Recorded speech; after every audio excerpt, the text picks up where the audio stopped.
இவ்வளோ பக்கோடா வெரைட்டி சாப்பிட்ருப்பீங்க. ஆனால் பழத்தை வச்சு பக்கோடா பண்ணது சாப்பிட்ருக்கிறீங்களா? கண்டிப்பாக ட்ரை பண்ணி பாருங்கள். ரொம்ப டேஸ்ட்டாக இருக்கும். அடிக்கிற வெயிலுக்கு பழமெல்லாம் வாங்கிட்டு வந்தால் ஒரே நாள் தாங்க கரிஞ்சே போகுது.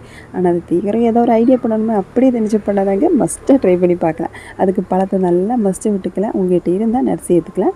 1/2 கப் அளவுக்கு துருவின தேங்காய், 1 கப் அளவுக்கு கோதுமை மாவு சேர்த்து இனிப்புக்கு ஏற்ற மாதிரி கொஞ்சமாக சுகர் போட்டு கொஞ்சமாக தண்ணி ஊற்றி நல்லா மிக்ஸ் பண்ணி எடுத்துக்கலாம். ரொம்ப தண்ணி ஊற்ற வேண்டாம், பார்த்து மெதுவாக தண்ணி ஊற்றிக்கிங்க. இந்த அளவுக்கு மிக்ஸ் பண்ணதுக்கப்புறமா எண்ணெய் சூடாகி சாதாரண பக்கோடா பண்ணுற மாதிரியே கொஞ்சமாக கையில் எடுத்து அப்படியே போட்டு மெதுவாக கொஞ்சம் சிம்மிலே வச்சு நல்லா திருப்பி போட்டு நல்லா கலர் சேஞ்ச் ஆகணும். உள்ளுக்கு கொஞ்சம் வேகிற அளவுக்கு சிம்மிலே வச்சு நல்லா திருப்பி போட்டு கலர் சேஞ்ச் பண்ணி எடுத்திங்கன்னா மேலே ரொம்ப கிறிஸ்பியாக, உள்ளுக்கு சாஃப்டாக, ஸ்வீட்டாக, ரொம்ப ஸ்பாஞ்சியாக. கண்டிப்பாக ட்ரை பண்ணி பாருங்கள்.